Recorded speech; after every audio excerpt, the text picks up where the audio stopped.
인도 총선 시작이 하루 앞으로 다가왔습니다. 유권자만 10억 명에 가깝고 선거 기간은 44일에 이를 예정인데요. 최근 여론조사에 따르면 여당이 과반의 의석을 차지할 것으로 예측돼 모디 총리의 3연임이 유력하다고 합니다. 월드이슈에서 홍희정 기자와 자세히 알아보겠습니다.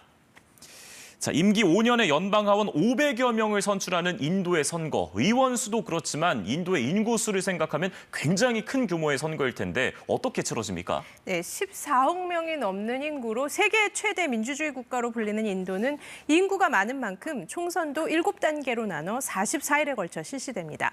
총선 개시일인 내일은 전국 102개의 지역구에서 투표가 시작되는데요. 등록 유권자는 약 9억 7천만 명에 투표소도 105만여 곳에 이릅니다. 투표는 전자투표기를 통해 이루어지는데요. 이번 선거를 통해 임기 5년에 연방하원 543명을 선출하게 됩니다.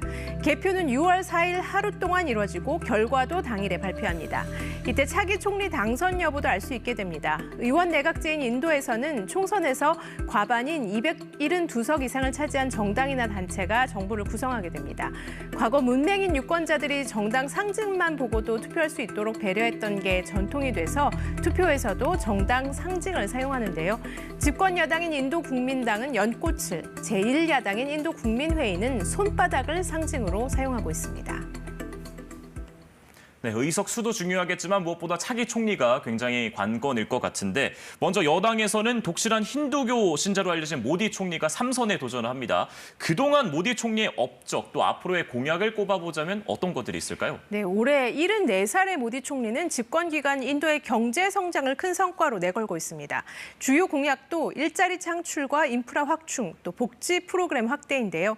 올해 1월 모디 총리는 힌두교 최고 성지로 꼽히는 아요디아의 힌두교 사원에서 사실상의 출정식을 가졌습니다. 독실한 힌두교 신자인 모디 총리는 대규모 자금을 투입해서 람만디르라는 힌두교 사원 건립을 시작했는데요. 올해 1단계 개관식이 열리자 힌두교 종교 행사인 봉헌식을 직접 주관하기도 했습니다. सदियों का अभूतपूर्व धैर्य, अनगिनत बलिदान, त्याग और तपस्या के बाद हमारे प्रभु राम आ गए हैं। 모디 총리는 어린 시절 기차역 노점에서 인도식 밀크티인 차이를 팔았는데요. 인도 신분제인 카스트에 따르면 모디 총리는 수드라에 가까운 간치 계급이었다고 합니다. 브라만, 크샤트리아, 바이샤, 수드라 순서로 나뉘는 카스트 제도를 보면 모디 총리는 최하위층이나 마찬가지였는데요. 유세 때마다 이 최하층민 출신 총리를 내세우며 많은 호응을 얻어내고 있습니다. 또 힌두 민족주의에 강한 신념을 보여와서 힌두교 신자들의 강력한 지지를 받고 있습니다.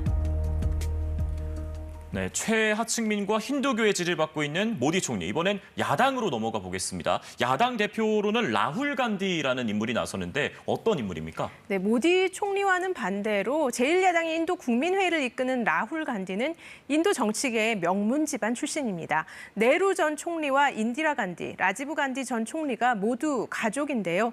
인도 독립운동을 주도한 역사적 정통성을 갖고 있는 제1야당 인도 국민회의는 2014년 모디 총리에게 정권을 내준 이후에는 줄곧 무기력하다는 평을 받고 있습니다. 또 야당을 겨냥한 모디 정부의 사정당국을 동원한 탄압으로 기반도 흔들리고 있는 상황입니다.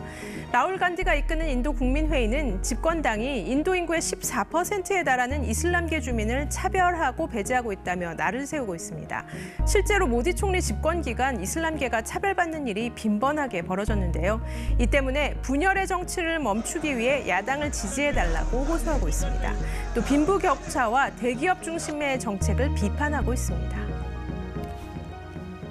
One or two businesses have their fingers in everything,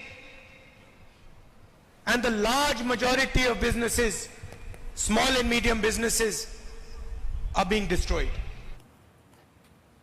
네, 이렇게 보니 모디 총리와 라훌 간디의 출신이 완전 반대가 되고 있네요. 현재까지는 모디 총리가 이끄는 여당의 압도적인 승리가 유력해 보이는데 아무래도 이 높은 인도의 경제 성장 때문이겠죠? 네, 재임 10년 차인 모디 총리는 지지율이 현재 80%에 달하고 있어서 집권당의 승리가 예상되고 있습니다.